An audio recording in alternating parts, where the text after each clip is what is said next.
तो चलिए आगे बढ़ते हैं। वीवी जी राम जी, जिसकी काफी बात हो रही है, अब इस कानून को लेकर विपक्ष के विरोध पर मुख्यमंत्री आदित्यनाथ ने टिप्पणी की है। राजधानी लखनऊ में कैबिनेट बैठक के बाद प्रेस कॉन्फ्रेंस में मुख्यमंत्री योगी आदित्यनाथ ने विपक्ष को घेर लिया। उन्होंने कहा कि गड्ढा खोदने वाले और पाटने वाले आज चिल्ला रहे हैं, लेकिन फर्जी नामों पर पैसा लेने का खेल अब पूरी तरह खत्म होगा। उन्होंने दो टूक कहा कि भ्रष्टाचार और कमीशनखोरी की व्यवस्था अब नहीं चलेगी और जनता के पैसों की लूट किसी भी हालत में बर्दाश्त नहीं। साथ ही साथ योगी आदित्यनाथ ने साफ किया कि पारदर्शिता के खिलाफ खड़े लोग ही आज इस योजना का विरोध कर रहे हैं। प्रधानमंत्री मोदी द्वारा शुरू किया गया यह मिशन ग्रामीण विकास और रोजगार के लिए अहम है और देश की आधारभूत इकाई यानी गांव को मजबूत करने का काम करेगा। सीएम योगी ने विपक्षी इंडिया गठबंधन पर निशाना साधते हुए ये कहा कि जिन लोगों ने देश के संसाधनों को लूटा, गरीबों को भूखा रखा और पलायन और बेरोजगारी के लिए मजबूर किया, वही लोग आज इस कानून पर सवाल उठा रहे हैं। उन्होंने स्पष्ट शब्दों में ये कहा कि वीवी जी राम जी जैसी योजनाएं जनता के हित में है और उन्हें रोकने की कोशिश करने वालों पर सख्त कार्रवाई होगी। उनका इंडी गठबंधन इस महत्वपूर्ण अधिनियम को लेकर के कई प्रकार के प्रश्न खड़ा कर रहा है।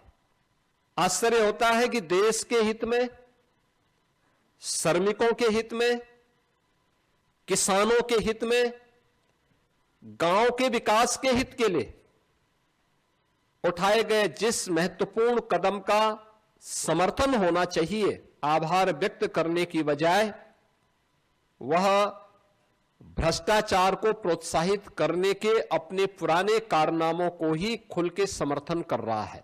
खोदने और भरने वाली कामों पर विराम होने से स्वाभाविक रूप से जिनके हित प्रभावित हो रहे हैं वो चिल्ला रहे हैं, क्योंकि गड्ढा खोदते थे फिर उसको पाटते थे।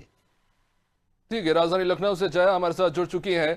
जया, काफी सारी अच्छी बातें योगी आदित्यनाथ की। चलिए ठीक है, वीवी जी राम जी के जरिए आप पूरी व्यवस्था को ट्रांसपेरेंट करेंगे, डिजिटल करेंगे, डायरेक्ट अकाउंट में पैसा पहुंचेगा, अच्छी बातें होना चाहिए, इसमें कोई दो राय नहीं है। लेकिन ये जो टिप्पणी विपक्ष पर की है योगी आदित्यनाथ के द्वारा, उस पर एक सवाल खड़ा होता है। अगर प्रधानमंत्री ग्रामीण रोजगार योजना मनरेगा उसमें भ्रष्टाचार हो रहा था, तो क्या 11 साल बाद केंद्र सरकार की नींद खुली कि इसमें भ्रष्टाचार हो रहा है और बदलाव करना चाहिए? ये तर्क थोड़ा ठीक नहीं बैठ रहा।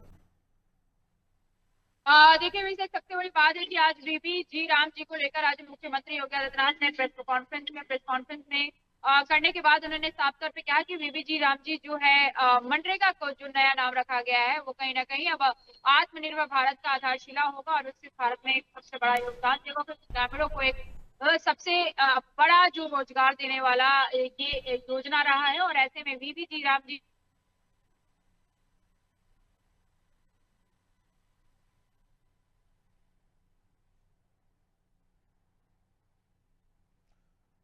जया, आपका ऑडियो रिसीव नहीं हो रहा है, क्या कुछ टेक्निकल प्रॉब्लम है? चलिए एक बार फिर से जुड़ने का प्रयास करेंगे, लेकिन इससे पहले आपको बता देते हैं कि पहले इस बात को लेकर विरोध हो रहा था कि मनरेगा योजना का नाम बदल के वीवी जी राम जी क्यों रखा गया। चलिए जी जया, कनेक्शन जुड़ गया, आप अपनी बात पूरी कर सकते हैं।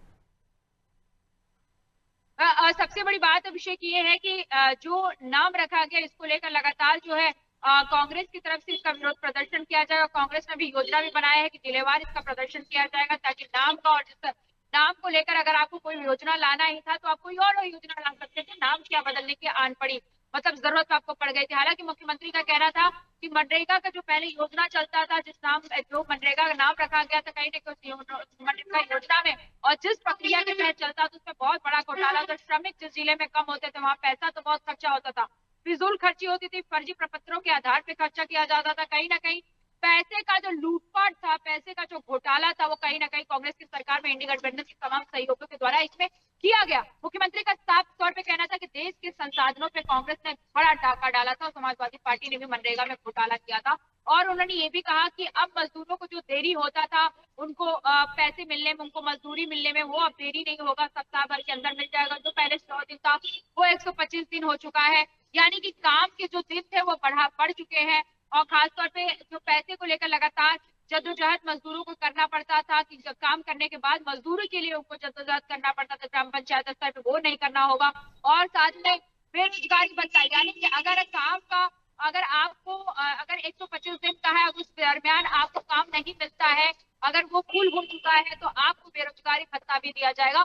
इस तरीके का इसमें उन योगी आदित्यनाथ ने पूरा खुल के व्याख्या करते हुए समझाया कि इस तरीके की अब हमने जी राम जी योजना में जो है व्यवस्था कर रखा है। और कांग्रेस की सरकार में श्रमिकों के जो पैसे थे, जो मनरेगा के पैसे आते थे, उसमें कितना डाका डाला जाता, कैसे लूटपाट किया जाता था, ये किसी से छिपा नहीं है। कहीं ना कहीं मुख्यमंत्री ने सबसे बड़ी बात यही है कि इन्होंने यहाँ तक कहा कि जो पहले योजना थी वो अस्थायी थी, यानी कि वो तमाम ऐसे कामों में मनरेगा के मजदूरों को रखा जाता था जो अभी अस्थायी तौर पे उसको किया जाता है, लेकिन अब स्थायी संपत्तियों में भी इनका बहुत बड़ा योगदान रहेगा, उसमें भी इनको काम मिलेगा, वहां पे भी काम काज करेंगे। तो ये सबसे बड़ी बात यही है कि मनरेगा योजना में जिस तरीके से कांग्रेस ने बंदरा बांट कर रखा था, मुख्यमंत्री के शब्दों में कहें तो वो कहीं ना कहीं बहुत बड़ा उनका बयान था कि कांग्रेस को लगता है कि अब योजना बदल जाएगा तो भ्रष्टाचार, जो जीरो टॉलरेंस की नीति हमारी हो या केंद्रीय स्तर पे हो, उस जीरो टॉलरेंस की नीति कई भ्रष्टाचार सामने आ गए और कांग्रेस डरी हुई है।